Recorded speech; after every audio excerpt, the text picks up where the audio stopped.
గ్రామ పంచాయతీ కార్యదర్శులు క్రమబద్ధీకరించాలని డిమాండ్ చేస్తూ నల్గొండ జిల్లా కేంద్రంలో గ్రామ పంచాయతీ ఉద్యోగులు భారీ ర్యాలీ నిర్వహించారు. నల్గొండలోని ఎంజీ కాలేజీ నుంచి జిల్లా కలెక్టరేట్ వరకు వేలాది మంది ఉద్యోగులు ర్యాలీ నిర్వహించి అధికారులకు వినతి పత్రం సమర్పించారు.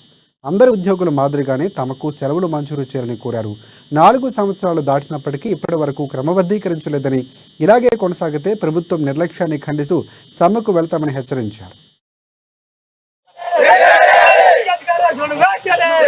2019లో 2023 ఏప్రిల్ 12కి మాకు 4 సంవత్సరాల ప్రొవిజన్ పీరియడ్ కూడా పూర్తయింది. అయినా కానీ మాకు రెగ్యులర్ చేయడానికి ఎలాంటి జీవోస్ రాకపోవడంతో మేము గవర్నమెంట్కి మా నిరసన తెలియజేస్తూ గత ఏప్రిల్ 13న సమ్మె నోటీస్ ఇవ్వడం జరిగింది.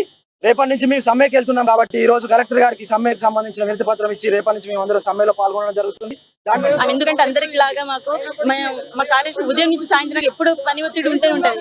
అటు బ్యాంకులకు పోవడమే కానీ, కలెక్టరేట్ కి రావడం కానీ, ఎంబీడీఓస్ ఆఫీస్ లో పోవడం ఇలా ఉంటుంటే యాక్సిడెంట్ అయిన వాళ్ళకి కనీస గవర్నమెంట్ నుంచి వచ్చే అమౌంట్ కూడా వాళ్ళ కుటుంబాన్ని ఆదుకోవడానికి కూడా ముందు రాలేకపోతున్నారు.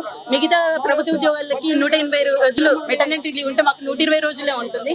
అంతెందుకంటే ఇప్పుడు 4 సంవత్సరాల నుంచి నేను ఒక రోజు సెలవు పెట్టుకోకుండా చేస్తున్నా. మెడికల్ లీవ్ కోసం నాకు హెల్త్ ప్రాబ్లమ్ వచ్చి నేను సెలవు పెట్టుకోవాలంటే కూడా ఈరోజు లాస్ ఆఫ్ పే పెట్టుకోవాల్సిన అవసరం వచ్చింది. నేను మాకు